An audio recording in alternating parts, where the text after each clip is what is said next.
இந்த அக்ஷய திதி விருச்சக ராசி எப்படி அவங்க என்ன பூஜை பண்ணலாம், அன்னைக்கு அக்ஷய திதி அன்னைக்கு அவங்க என்ன வழிபாடு பண்ணலாம், எப்படி மகாலட்சுமியை உள்ள கூப்பிடலாம்? அவங்களே மகாலட்சுமி தாங்க. அனுஷ நட்சத்திரமே மகாலட்சுமி நட்சத்திரம் தாங்க. அவங்களே மகாலட்சுமி தான். அனுஷ நட்சத்திரமே மகாலட்சுமி தான். நரேந்திர மோடி அனுஷ நட்சத்திரம் விருச்சிக ராசி. அப்படியா? ஓ. ஸோ இவங்களுடைய விஷயங்கள் வந்து எப்படி இருப்பாங்கன்னா, இவங்க வந்து சைலண்டா சம்பாதிப்பாங்க, ஸ்ட்ராங்கா சேமிப்பாங்க. ஒரு சரியான மூவ் வந்து பாத்தீங்கன்னா வாழ்க்கையை செட் ஆகும். ரிஸ்க் எடுத்தா ஜாக் பெட், தவறினால் லாஸ். கண்டிப்பா ரிஸ்க் எடுத்தா ஜாக் பெட், தவறுனா லாஸ் உனக்கு. விருச்சிக ராசி இதை நீங்க கரெக்டா மைண்ட் செட் பண்ணிக்கணும். இப்படிதான் உங்களுக்கு இருக்கும். சீக்ரெட் பிளானிங் இருந்தா மணி ஃப்ளோ கண்டினியூஸா இருக்கும். இதை சொல்ல சொல்ல சொல்ல சொல்ல அவங்களுக்கு நிறைய நல்ல மாற்றங்கள், நல்ல விஷயங்கள் எல்லாமே வரும். ஒன்று. அதே போல் இவங்க சேர்த்து வைக்கக்கூடிய சில விஷயங்கள் என்னென்னலாம் இவங்க சேர்த்து வைக்கணும், என்னென்ன மாதிரியெல்லாம் பூஜை ரூம் இவங்களுக்கு இருந்தால் சிறப்பு அப்படின்னு சொன்னால்,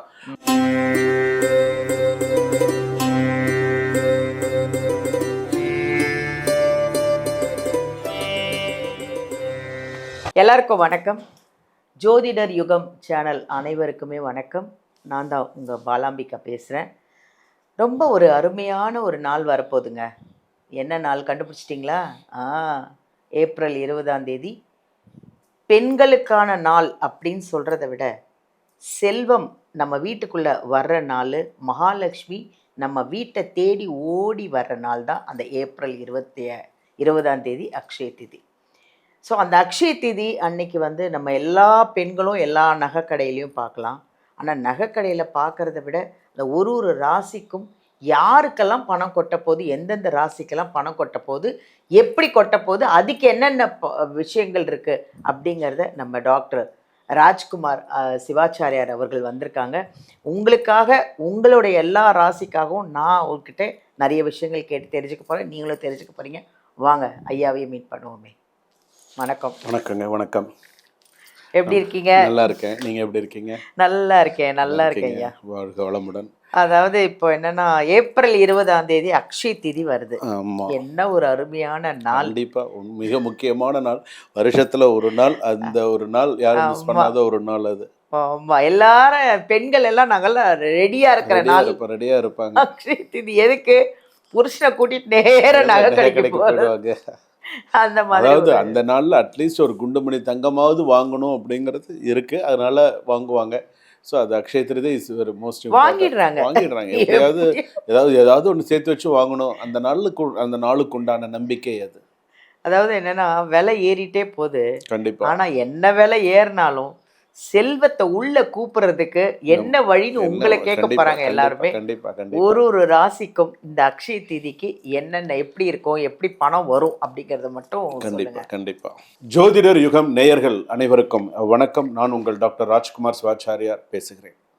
நமஸ்தேஸ்து மகாமாயே ஸ்ரீபீடே சுரபூதிஜே சங்கு சக்கர கதாஹஸ்தே மகாலட்சுமி நமோஸ்துதே மகாதேவியை ச வித்மஹே விஷ்ணு பத்னி ச தீமஹே தன்னு மகாலட்சுமி பிரஜோதயாது.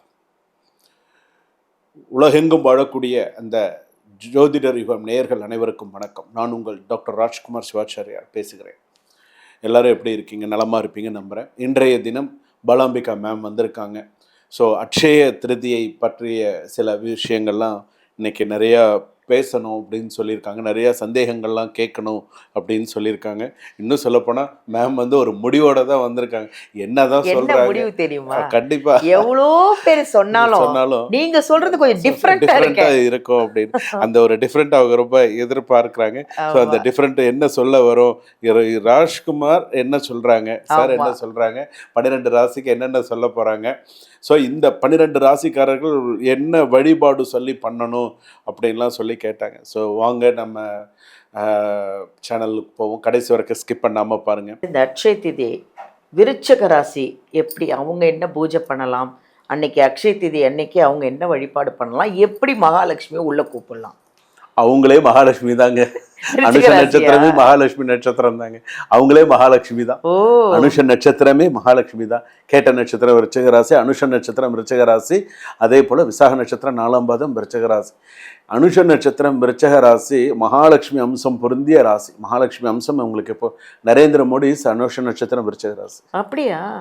ஓ, ஸோ இவங்களுடைய விஷயங்கள் வந்து எப்படி இருப்பாங்கன்னா, இவங்க வந்து சைலண்டா சம்பாதிப்பாங்க, ஸ்ட்ராங்கா சேமிப்பாங்க. ஆ, அந்த குணாதிசயம் சைலண்டா சம்பாதிக்கிறதே தெரியாது. சைலண்டா என்ன சம்பாதிப்பாங்க, பண்றாங்கன்னே தெரியாது. ஸ்ட்ராங்கா சேமிப்பாங்க. இன்கம் தெரியாது, சேவிங்ஸ் அதிகம். இன்கம் மட்டும் சேர்த்து வச்சுட்டே இருப்பாங்க, தெரியவே தெரியாது. நான் உதாரணத்துக்கு நான் சொல்றேன், சில நேரத்துல எங்க அம்மா அனுஷ நட்சத்திரம் விருச்சிக ராசி. நான் சமயத்துல எனக்கு தெரியாது, நான் அம்மாட்ட ஏதாவது கொடுத்துருவேன், இது பண்ணுவேன், எனக்கு தெரியாது. ஆனா பாத்தீங்கன்னா என்கிட்ட சேர்த்து வச்சிருந்து, ஐயா நீ கொடுத்த பணம் என்கிட்ட எவ்வளவு வச்சிருக்கேன், எனக்கே மலைச்சிருவேன். அம்மா என்னம்மா நீ ஆமா என்ன அந்த சேவிங்ஸ் அப்படிங்கறது, அந்த இன்கம் தெரியாது, ஆனா சேவிங்ஸ் அதிகமா இருக்கும் அப்படின்னு. ஒரு சரியான மூவ் வந்து பாத்தீங்கன்னா வாழ்க்கை செட் ஆகும். ரிஸ்க் எடுத்தா ஜாக் பெட், தவறினால் லாஸ். ஓ, கண்டிப்பா ரிஸ்க் எடுத்தா ஜாக் பெட், தவறுனா லாஸ் உனக்கு. விருச்சிக ராசி இதை நீங்க கரெக்டா மைண்ட் செட் பண்ணிக்கணும். இப்படிதான் உங்களுக்கு இருக்கும். சீக்ரெட் பிளானிங் இருந்தா மணி ஃப்ளோ கண்டினியூஸா இருக்கும். என்ன பிளானிங் உங்களுக்கு இருக்கணும், சீக்ரெட் பிளானிங் இருந்தா மணி ஃப்ளோ உங்களுக்கு கண்டினியூஸா நல்லா இருக்கும். இங்க ஒரு சில உங்க பிக்கஸ்ட் ஸ்ட்ரென்த்தே வந்து பாத்தீங்கன்னா சீக்ரெட் ஸ்டாக்ரிட்டி தான். ஸோ அது வந்து கரெக்டா இது பண்ணும். Silent work, powerful income. So இதெல்லாம் நீங்க கரெக்டா சில விஷயங்கள் பண்ணினா அமோகமா இருக்கும். விருச்சிகம் வந்து யாருக்கும் தெரியாம சம்பாதிச்சா தான் உண்மையிலேயே. சில பேர் அனுஷ நட்சத்திரம் விருச்சிக ராசி சொல்ல மாட்டாங்க, நான் இவ்வளவு வச்சிருக்கேன், சேர்த்துட்டு இருக்கேன், இவ்வளவு பண்ணிட்டு இருக்கேன்னு சொல்லவே மாட்டாங்க. ஸோ சில பேர் சீக்கிரம் ஏதோ வருதுப்பா, ஏதோ வச்சுக்கிட்டு இருக்கேன். இப்போ யார்கிட்ட விருச்சிக ராசிக்காரங்கிட்ட போட்டு சம்பளம் அளப்ப ஏதோ வாங்கிட்டு இருக்கேன் விட, ஏன் இப்போ அதை பற்றி கேட்டுக்கிட்டு இருக்க அப்படின்வாங்க. ஸோ அந்த மாதிரி. ஸோ அப்போ அந்த விருச்சிக ராசி அப்படின்னு சொல்லும்போது, அனுஷ நட்சத்திரம் விருச்சிக ராசி அப்படின்னு சொல்லும்போது செலவு பண்றதுக்கு பண்ணுவாங்க, அனாவசிய செலவு பண்ண மாட்டாங்க. சரி, இப்போ ஒரு 10 பேர் போற இடத்துல கூட விருச்சிக ராசி கொஞ்சம் அப்படியே பார்ப்பாங்க, சரி யாராவது பண்றாங்களா அப்படி பார்ப்பாங்க. யாரும் பண்ணலைன்னா தான் இவங்க பண்ணுவாங்க, இல்லைன்னா பண்ண மாட்டாங்க. ஸோ அந்த பணம் சேர்க்கக்கூடிய சில விஷயங்கள் வந்து பார்த்தீங்கன்னா சும்மா இதை விருச்சிக ராசி பொறுத்த அளவுக்கு உண்டு. ஆனால் இவங்க விருச்சிக ராசி பொறுத்த அளவுக்கு இவங்களுக்கு வந்து என்ன மாதிரியான ஸ்லோகம் ஏன்னா விருச்சிக ராசிக்கு அதிபதி யாருன்னு கேட்டிங்கன்னா முருகப்பெருமான். விருச்சிக ராசிக்கு இன்னொரு விஷயம் வந்து முருகப்பெருமான். விருச்சிக ராசிக்கு அதிபதி வந்து செவ்வாய் வந்து பூமி மங்கள யோகம்லாம் சொல்றோம் இல்லையா. அப்ப இந்த விருச்சிக ராசி பொறுத்த அளவுக்கு அனுஷ நட்சத்திரம் ரொம்ப ஒரு உயர்வான நட்சத்திரம். அனுஷ நட்சத்திரம், அடுத்தது கேட்டை நட்சத்திரம், அடுத்தது விசாக நட்சத்திரம், 4ஆம் பாதம் விருச்சிக ராசி. இவங்க சொல்ல வேண்டிய மந்திரம், இவங்க சொல்ல வேண்டிய ஒரு சில விஷயங்கள் அப்படின்னு சொன்னா, ஓம் மகாலட்சுமி சகல சௌபாகியம் தேஹி தேஹி அனுகிரகம் குரு குரு. இந்த மந்திரத்தை கண்டிப்பா அனுஷ நட்சத்திரம் விருச்சிக ராசி அட்சய திருதியிலிருந்து கூட ஆரம்பிக்கலாம். முடிஞ்சா ஒரு லட்சுமி ஹோமம் பண்ணலாம், சுதர்சன ஹோமம் பண்ணிக்கலாம். ஸோ அந்த மாதிரி ஓம் மகாலட்சுமி சகல சௌபாகியம் தேஹி தேஹி அனுகிரகம் குரு குரு. ஓம் மகாலட்சுமி சகல சௌபாகியம் தேஹி தேஹி அனுகிரகம் குரு குரு. இதை சொல்ல சொல்ல சொல்ல சொல்ல அவங்களுக்கு நிறைய நல்ல மாற்றங்கள், நல்ல விஷயங்கள் எல்லாமே வரும். ஒன்று. அதே போல் இவங்க சேர்த்து வைக்கக்கூடிய சில விஷயங்கள் என்னென்னலாம் இவங்க சேர்த்து வைக்கணும், என்னென்ன மாதிரியெல்லாம் பூஜை ரூம் இவங்களுக்கு இருந்தால் சிறப்பு அப்படின்னு சொன்னால், மகாலட்சுமியோடைய இது அந்த அந்த அம்பாள் இருக்காங்களே, சின்னதாக கூட இருக்கும் இல்லையா, அந்த மாதிரி ஒரு அம்பாளை வாங்கி வீட்டில் வைத்து வழிபாடு செய்தால் சிறப்பு. அம்பாள் மகாலட்சுமி விக்கிரகம் மாதிரியே வைத்து சின்னதாக வைத்து அவங்க வழிபாடு செய்தால் சிறப்பானது. அதிலும் முக்கியமாக விருச்சிக ராசிக்காரர்கள் பிஸ்னஸ் பண்ணுறேன், விருச்சிக ராசிக்காரர்கள் எனக்கு அடுத்த லெவலுக்கு எனக்கு இந்த வருஷம் நான் அட்சய திருதியில எதுவும் வாங்க முடியல, நான் அடுத்த வருஷமாவது நான் வாங்கணும்னு நீ நினைக்கிறியா, அட்சய திருதி அன்னைக்கு தன ஆகர்ஷண குபேர யந்திரம் வாங்கி வச்சு நீ பூஜை பண்ணு. வாழ்க்கையில நீ அமோகமா வருவ. தன ஆகர்ஷண குபேர எந்திரத்தை நீ அப்படியே போய் கடையில போய் வாங்கி வந்து வச்சு பூஜை பண்ணி அப்படியே வீட்டுல வச்சு பூஜை பண்ணல.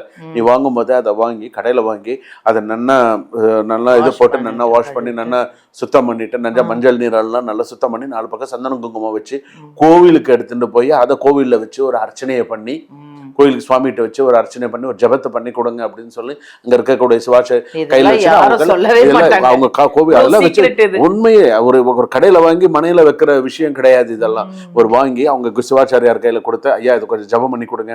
அவங்க கையில இருந்து வாங்கினாலே நமக்கு ஏன் நம்ம அவங்க கையால விபூதி வாங்கிக்கிறோம், அவங்க கையால ஒரு சின்ன ஒரு விஷயம் கொடுத்தாலுமே நமக்கு நல்லது. அவங்க அந்த எந்திரத்தை ஜபம் பண்ணி பூஜை பண்ணி நம்ம கையில கொடுப்பாங்க. அவங்களுக்கு நம்ம ஏதாவது ஒரு தட்சணை கொடுத்து அதை வாங்கிட்டு வந்து வீட்டில் வச்சு ஒரு விளக்கேற்றி ஒரு கற்பூரம் காமிச்சு அந்த குபேர மந்திரத்தை நம்ம சொல்லி நம்ம வழிபாடு பண்ணோம். வாழ்க்கையில் அமோகமாக இருக்க போகிறோம். சூப்பர். பூஜை அறையில வைக்கிறதுக்கு பூஜை ரூம்லயே தன ஆகர்ஷண குபேர ஆகர்ஷண. எந்திரத்தை தன ஆகர்ஷண குபேர எந்திரம்னு பேர். தனம்னு காசு, ஆகர்ஷணம்னு அதிகம். தன ஆகர்ஷண குபேர எந்திரம்னு இருக்கு.